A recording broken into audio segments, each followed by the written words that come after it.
औज़ुबिल्लाहिस्समीउल अलीम मिनश्शैतानिर्रजीम बिस्मिल्लाहिर्रहमानिर्रहीम। बात चल रही थी एक्नॉलेजमेंट की, इकरार, ज़िम्मेदारी को कबूल करने का इकरार। इकरार, एक्नॉलेज करना, कबूल कर लेना, यानी ज़िम्मेदारी को कबूल कर लेना। इकरार किसी भी राइट के बारे में या किसी भी जायदाद के बारे में एक्नॉलेजमेंट लिखी जा सकती है और उस पर फ्रीकैन पार्टीज़ के दस्तखत होते हैं और कानून इसको बाकायदा तौर पर कानून भी इसको एक्नॉलेज करता है, जिस तरह पार्टीज़ एक्नॉलेज करती हैं। इसकी बेसिक्स को देखने के लिए PLD 2002 Peshawar high court page 1 जो है वो हमें इस बात की इंटरप्रिटेशन देती है। और उससे पहले अगर आप थोड़ा सा इसको डिटेल देखना चाहते हैं तो साहिब 1976 SCMR पेज 67 जो है वो हमें इस हवाले से गाइडलाइंस दे देती है। याद रखिएगा कि लिमिटेशन एक्ट 1908 के अंदर एक्नॉलेजमेंट के बारे में कुछ तफसीलात फ्राहम कर दी गई हैं, जिसमें एक्नॉलेजमेंट का तरीक़ाकार भी बताया गया है कि एक्नॉलेजमेंट के सिलसिला में लिमिटेशन का शुमार कब से किया जाएगा और क्या तरीक़ाकार होगा। इस हवाले से 1995 MLD पेज 397 और PLD 2003 supreme court Pakistan page 235 जो है वो हमें गाइडलाइंस दे देता है। अब अगर हम एक्नॉलेजमेंट इन राइटिंग, एक्नॉलेजमेंट हमेशा से इन राइटिंग होती है। ज़बानी जो एक्नॉलेजमेंट है कानून में उसकी कोई जगह नहीं है। यानी लिमिटेशन एक्ट 1908 के अंदर एक्नॉलेजमेंट जो कि किसी जायदाद या किसी प्रॉपर्टी के हवाले से किया जाता है जिस पर पार्टीज के दस्तखत भी मौजूद है, इस हवाले से सेक्शन 19 जो है वो effect of acknowledgement in the civil justice system perspective में वो हमें कुछ गाइडलाइंस दे देती है कि जब किसी जायदाद या हक के दावे के हवाले से फ्रीकैन के दरमियान बाहम एक्नॉलेजमेंट हो जाए और वो उस एक्नॉलेजमेंट इन राइटिंग के ऊपर अपने दस्तखत कर दे और उस पार्टी के खिलाफ किसी उस प्रॉपर्टी का या उस जायदाद का जिसके एक्नॉलेजमेंट किया गया उसका दावा किया जाए, तो लिमिटेशन एक्ट का आगाज उस तारीख से होगा जिस तारीख को उस एक्नॉलेजमेंट पर सिग्नेचर किए गए थे।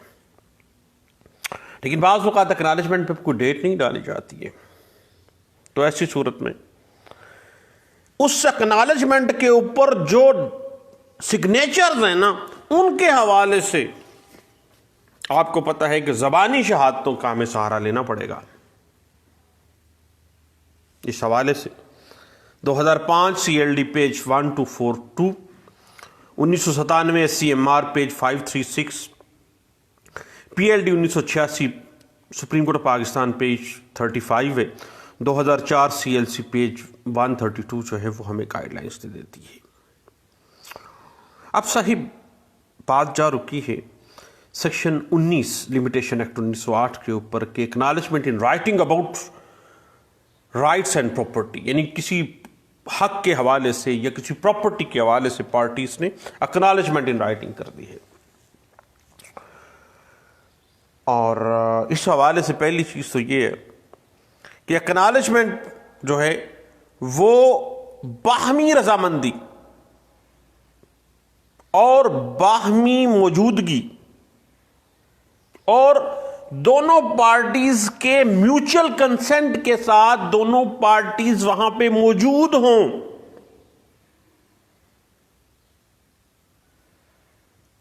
यानी must be acknowledgement presence, parties वहां मौजूद हो जब उनकी एक्नॉलेजमेंट मौजूद हो रही है, बाहमी तौर पर इकरार हुआ हो, एक्नॉलेजमेंट हुई हो। इस हवाले से PLD 2005 पेज 1027 और 1995 MLD पेज 397 और NLR 1988 SCJ पेज 408 जो है वो हमें कुछ गाइडलाइंस फ्राहम कर देती है और इस बात की इंटरप्रिटेशन कर देती है। उसके बाद साहिब जब भी एक्नॉलेजमेंट किसी राइट के हवाले से कर रहे हैं या किसी प्रॉपर्टी के हवाले से कर रहे हैं, तो यह बात ज़हन में रखिएगा कि जिस राइट के हवाले से या जिस प्रॉपर्टी के हवाले से आप एक्नॉलेजमेंट कर रहे हैं वो सब्जेक्ट मैटर मौजूद होना चाहिए और पार्टीज को उस सब्जेक्ट मैटर का पता होना चाहिए। यानी subject matter should be existing.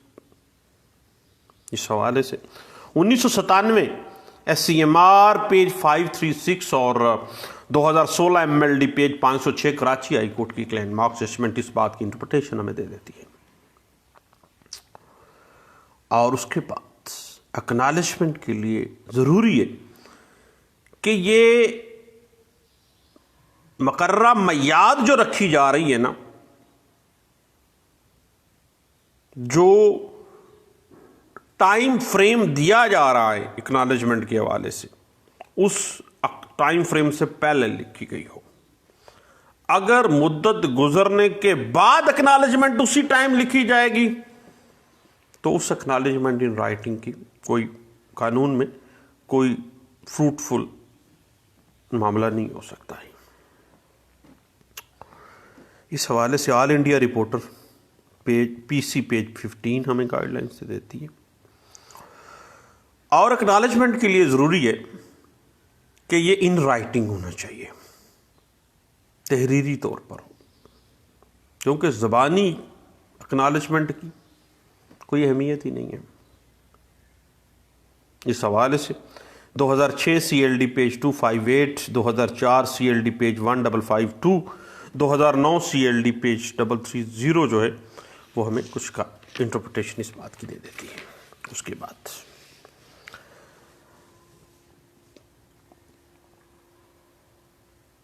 Acknowledgement in writing जो है उस पर पार्टीज के सिग्नेचर होने चाहिए और ख़ास तौर पे उस पार्टी के सिग्नेचर लाजमी होने चाहिए जिसके खिलाफ आप एक्नॉलेजमेंट जो है वो आपने प्रूव करवानी है, जिस पार्टी के खिलाफ आपने प्रूव करनी है। इस हवाले से 2016 YLR पेज 1687, 2005 CLD पेज 1242 और PLD 2011 Lahore high court page 249, all India reporter 1999 supreme court page 1047 भी इस हवाले से हमें इंटरप्रिटेशन दे रही है।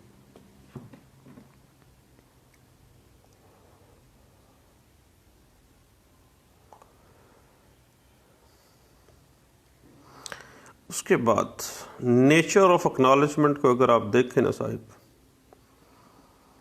तो एक्नॉलेजमेंट किसी राइट या किसी प्रॉपर्टी के हवाले से किसी भी शख्स से किया जा सकता है और इसके लिए ज़रूरी नहीं है कि वो शख्स जो है वो उस प्रॉपर्टी या उस राइट का मुस्तहिक हो।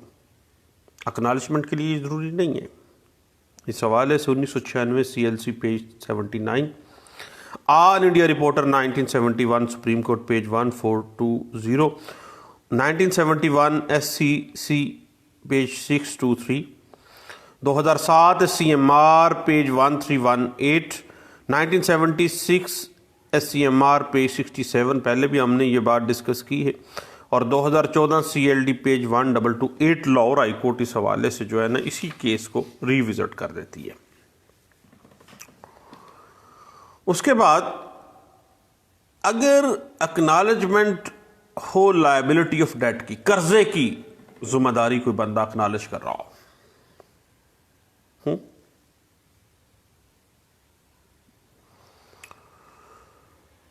तो याद रखिएगा कि एक्नॉलेजमेंट कोई ना कोई लायबिलिटी तो क्रिएट कर ही रही होती है। कोई जरूरी नहीं है कि सिर्फ और सिर्फ किसी फ्यूचर लायबिलिटी या फ्यूचर लोन की ही एक्नॉलेजमेंट है। एक्नॉलेजमेंट किसी राइट की भी हो सकती है, किसी प्रॉपर्टी की और हो सकती है। आप कोई किसी भी चीज को एक्नॉलेज कर रहे हैं पार्टीज की बाहमी रजामंदी से। इस हवाले से PLD 2012 Karachi high court page 182 है, ऑल इंडिया रिपोर्टर 1967 है, सुप्रीम कोर्ट पेज 935 है, 2009 CLD पेज 330, 2002 CLD पेज 1252 है और 2004 CLD page 1105, 2006 CLD page 1540, 2009 CLD page 1428, 2002 CLD page 754 Lahore high court की एक लैंडमार्क जजमेंट है। और इसकी बात को इससे पहले PLD 1997 Lahore high court page 733 जो है वो इसी बात को बड़े अच्छे अंदाज से इंटरप्रेट कर रही थी। बाद में फिर यही बात 2002 CLD पेज 754 में लाहौर हाई कोर्ट से उसी जो है उसको रिविजिट किया गया था। और फिर साहिब बात थोड़ी सी अगर हम तफसील में जाना चाहें इस बात की और एक्नॉलेजमेंट का पोस्टमार्टम करते हुए उसकी कंडीशंस को देखें ना, तो पहली बात तो ये है कि एक्नॉलेजमेंट के लिए ज़रूरी है कि वो मुआयना मुद्दत गुजरने से पहले किया गया हो। यानी जिस वक़्त वो एक्नॉलेजमेंट इन राइटिंग आ रहा है ना, वो फ्यूचर के हवाले से बात कर रहा हो कि उस तारीख से फलां डेट से फलां डेट को इन फ्यूचर। अगर फ़र्ज़ करें पार्टीज में आपस में कोई मुद्दत डिटरमिन कर ली थी, वर्बली ये फ़र्ज़ कर ली थी, लेकिन बाद में एन मौके के ऊपर उसको इन राइटिंग कर दिया गया है, तो कानून में उसकी कोई हैसियत नहीं है और वो गैर मौसर है लीगली तौर पर। और इस हवाले से 2014 CLD पेज 1546, 2014 CLD पेज 1567 और 2005 SCMR पेज 1004, 1995 MLD पेज 397 और 2002 CLD पेज 1275 और 2015 CLD page 679, 2007 CLC page 454, 2009 SCMR page 191, 2004 CLD page 1313 जो है ये हमें इस हवाले से कुछ गाइडलाइंस देती है।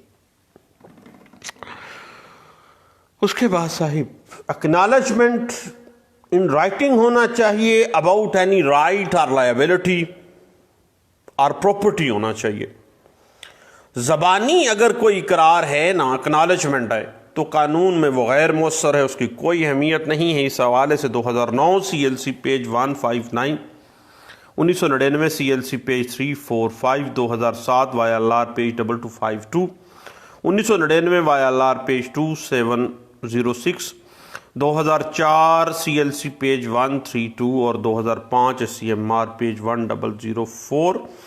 और इसी बात को अगर हम मज़ीद देखना चाहें तो PLD 2005 Lahore high court page 119, 2002 YLR page 1568 और PLD 2012 supreme court page 247, 1994 CLC page 173 जो है वो इस हवाले से हमें कुछ गाइडलाइंस फ्राहम कर देती है। और उसके बाद एक्नॉलेजमेंट मौसर होने के लिए ज़रूरी है कि उस पर जो पार्टीज आपस में एक्नॉलेजमेंट कर रही हैं, इकरार कर रही हैं, लायबिलिटीज़ को मान रही हैं, उनके सिग्नेचर होने ज़रूरी हैं, अदरवाइज़ उसकी कोई कानूनी हैसियत नहीं है। इसी बात को 2011 YLR पेज 1300, 2013 YLR पेज 2829 और 2002 YLR पेज 2711 और 2007 CLD पेज 1459। और इसी बात को अगर मज़ीद इंटरप्रिटेशन में जाना चाहें और देखना चाहते हैं तो 1996 CLC पेज 698 और 2003 CLC पेज 1476 है। PLD 2003 Karachi high court page 523, 2011 CLD page 1144, 2006 CLC page 492 इस हवाले से हमें गाइडलाइंस देता है।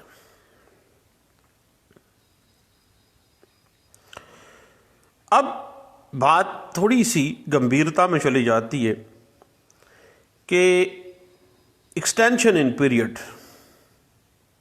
वो बात हमने पहले भी की है कि ये अगर तो एक्नॉलेजमेंट किसी लायबिलिटी की गई है, उसकी काज ऑफ एक्शन उस दिन अक्रू होगी जिस दिन वो इन राइटिंग किया गया है। अगर जिस दिन वो इन राइटिंग करने के बाद उस पर दस्तखत किए गए थे और अगर दस्तखत के हवाले से जो डेट लिखी गई थी, अगर डेट नहीं लिखी गई थी तो फिर ज़बानी शहादतों से आपको साबित करना पड़ेगा कि फ़लाँ तारीख को ये एक्नॉलेजमेंट पे सिग्नेचर हुए थे।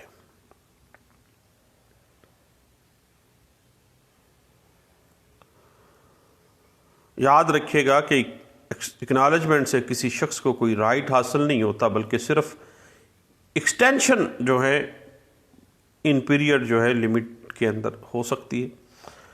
और किसी दस्तावेज़ की तकमील के सिलसिले में सब रजिस्ट्रार के रूबरू एक्नॉलेजमेंट जिसके सामने ऐसी दस्तावेज़ रजिस्ट्रेशन के लिए पेश की गई हो, उसे उस दस्तावेज़ के तहत लायबिलिटी का एक्नॉलेजमेंट कहा जाता है, यानी ज़िम्मेदारी का इकरार। मसलन जब आप सब रजिस्ट्रार के सामने एक्नॉलेज करवाते हैं, बयानामा फ़र्ज़ करें आप जाते हैं, तो जो सेलर होता है उसको पूछा जाता है, हाँ भैया आपने पेमेंट वसूल कर ली? वो कहता है जी बिल्कुल कर ली, इन राइटिंग भी आ गया। जो बायर है उसको पूछा जाता है, भैया आपने कब्ज़ा ले लिया? उसने कहा मैं कब्ज़ा ले लिया, अब वो इन राइटिंग भी आ गया है। अब जो लायबिलिटीज का इकरार है किसी खास जायदाद या किसी खास राइट के हवाले से होना चाहिए, और अगर उसमें कोई कॉम्प्लिकेशन आती है तो उस हवाले से फिर दावा दायर होगा। इस हवाले से 1995 SCMR पेज 675 और PLD 2003 सुप्रीम कोर्ट पेज 235 और 2005 CLD पेज 1723 और 2010 MLD पेज 573 और 1994 CLC page 280, 2005 CMR page 1027, PLD 2003 supreme court page 425, 2006 MLD page 1657, 1960 ये है PLD 1974 सुप्रीम कोर्ट पेज 174 है, और 1988 PSC पेज 988 और NLR 1988 SCJ page 408, 2003 CLD page 1559 जो है वो इस हवाले से हमें कुछ गाइडलाइंस फ्राहम कर देता है। अब साहिब इकरार या एक्नॉलेजमेंट कौन कर सकता है?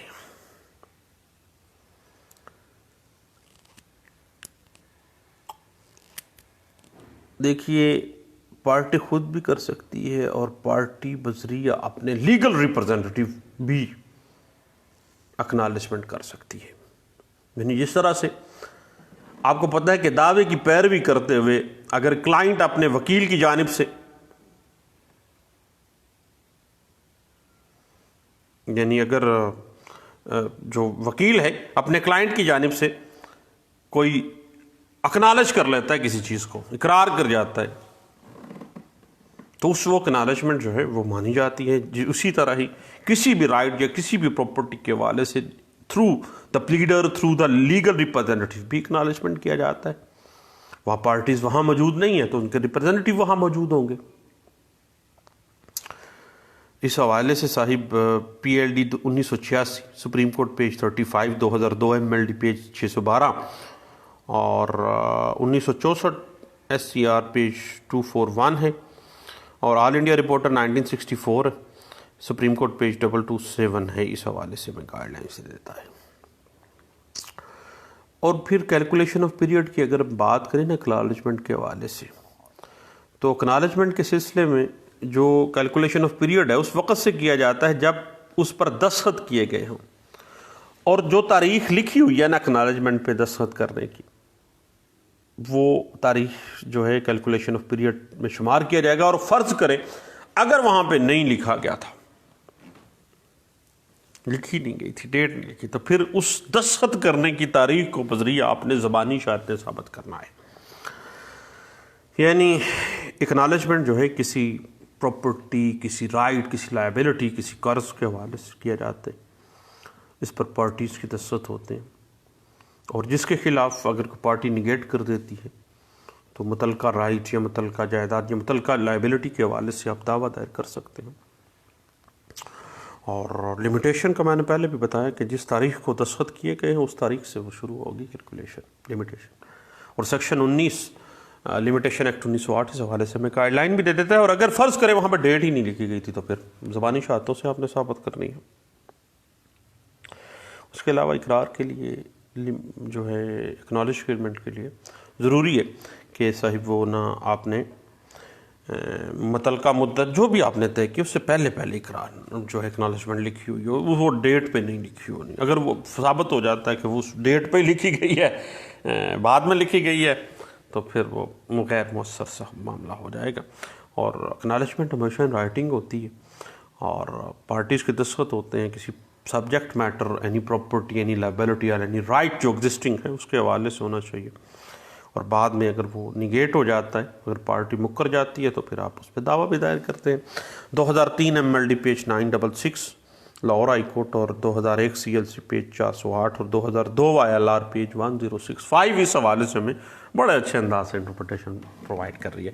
ले दोस्तों, चंद बातें थी acknowledgement in writing about the rights and properties के हवाले से। हम बाज़ औक़ात इकरार करते हैं, राइटिंग में कोई एक्नॉलेजमेंट लिख लेते हैं, रसीद लिख लेते हैं, तो फिर इस हवाले से हमें बतौर सिविल लीगल प्रैक्टिशनर हमें कुछ कॉम्प्लिकेशंस तो आती हैं।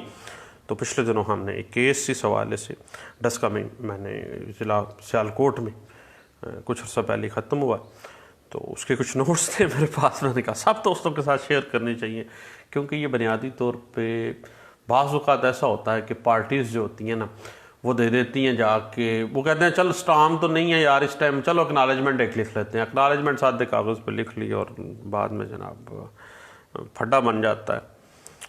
एक्नॉलेजमेंट लिख के दे दी किसी प्रॉपर्टी के हवाले से या राइट के हवाले से या किसी कर्ज़ के हवाले से, लेकिन बाद में पंगे पड़ जाते हैं तो फिर कॉम्प्लिकेशंस तो आती हैं। तो इस हवाले से चंद बातें थी, मैंने कहा सब दोस्तों के साथ शेयर ज़रूर करनी चाहिए।